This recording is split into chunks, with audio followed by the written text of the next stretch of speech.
York Fashion Week. But first, we have to address this first topic. Maya Hawke revealed on Happy, Sad, Confused podcast that Hollywood producers today cast actors based on their number of social media followers. Now, is there anything wrong with this? Lauren, you're here, so I want to get your take on this. You guys don't like it? No. Okay. I'm gonna use this clip where the audience didn't like that and show it to producers who don't book me the next time they tell me this. Because I have been told in writing as feedback that I've been passed up for magazine covers, agency representation, and jobs because I don't have enough Instagram You're followers. kidding me. Yeah.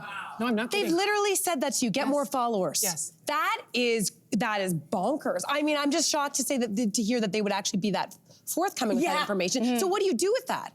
I mean, I'm 30, so I grew up in an era where I got told not to put anything risky on the internet that will stay there forever. And so I know how to do it. I could be more naked. I could kiss my girlfriend more often. I could be obsessed in online 9 hours of screen time a day, but I'm just not willing to sacrifice my sense of self and mental health to do that. Oh my God. Good for you. But could you understand, I imagine there are, this has to do with the actors and directors, and I'm sure there are some directors that don't even have to do this. Some, you know, like a Wes Anderson, a Paul Thomas Anderson, anyone with the last name Anderson, essentially. You don't have to, they might even shy away from casting someone with a huge social media following. It might, like, mar their film. But I'm sure there are some directors who set out to make art, but then they get a producer saying, yeah, you gotta hire someone with a big social media following because we need the financing. Yeah. The film simply, can they act? Who cares? We're gonna be able to make And we've all seen those movies. We've all seen those movies. So, like, it is a tricky thing. They are making a big assumption, right? The guaranteed that if you have a social media following, that social media following will come with you. And I think, first off, we need to discern between someone who has an Instagram following and someone who maybe is a content creator on YouTube. Because I think they might be, well, maybe there's some crossover in there, but I think there are actually a lot of really amazing, like, musicians who are discovered through YouTube, or people who are creating— Comedians, exactly, who are discovered through that, who have a following, and I think that can translate. But where I have the issue with this is if it's just somebody who's like, I don't know, I've seen this in real time, like being out and about. Have you ever seen this? Where somebody comes in and they're an influencer, and they open up like a bottle of champagne, and they take 20 pictures, they run to the bathroom, they change their clothes, they come back out, and they— I've never seen it in real life. Shamelessly. There's an Instagram account called Influencers in the Wild. Yes. I live in fear of being featured on this. Listen, I think we also have to remember, this woman that's complaining, this actress, is Maya Hawke. Do you know who Maya Hawke's parents are?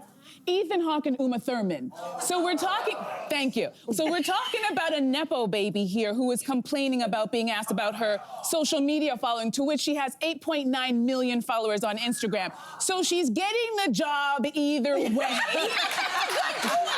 That's a good point.